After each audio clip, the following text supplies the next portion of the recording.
Welcome back to Project 613. Today's mitzvah is that we are to follow all of the dictates of the Torah concerning when food or drink could contract ritual impurity, and how and when food and drink can pass on that ritual impurity going further. So the first thing to know about food and drink becoming ritually impure is simple, that if food or drink come in contact with a source of ritual impurity, for example, if they come in contact with a dead body, or if they are touched by a person who is ritually impure, that ritual impurity could be passed on to the food and drink. However, number one, only food and drink which are consumed as food and drink could be considered food and drink for this purpose of being able to become ritually impure, or if it's something that the person had in mind to eat or drink, then even if it's not something that's usually consumed as food, could also become ritually impure. Another condition that would be necessary in order for a food and drink to become ritually impure is that before touching a source of ritual impurity, that food or drink first had to come in touch with one of 7 liquids that the Torah mentions. These 7 liquids are wine, blood, oil, milk, dew, honey, and water. And there's actually a Hebrew acronym to help us remember these 7. The Hebrew acronym is Yad Shachat Dam.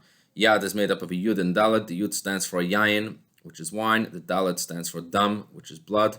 And the second word, Shachat, has 3 letters. The Shin stands for Shemen, which is oil. And the Ches stands for Chalav, which is milk. The Tes stands for Tal, which is dew.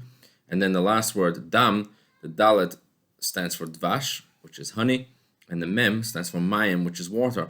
So any food or drink, in order for it to become ritually impure, it first has to touch one of these 7 liquids. Only if it touches one of these 7 liquids, then it could become ritually impure if it comes in contact with a source of ritual impurity.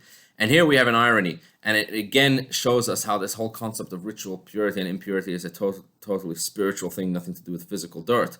Because take, for example, if you have an apple.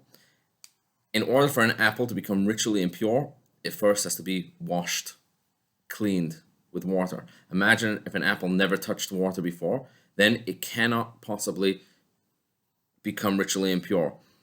Only when it's being cleaned, only when it's first been in touch with water, which is one of the 7 liquids, or any of the other 7 liquids, then it could become ritually impure. And here again, of course, we see that even though it's clean, and not just even though it's clean, specifically because it's been cleaned, that is when it is able to then become ritually impure. Had it not been clean, had it not touched water previously, then even if it would have touched a dead body or someone who was ritually impure, it would have not become ritually impure.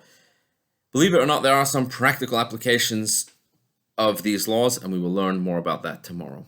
Have a wonderful, wonderful day.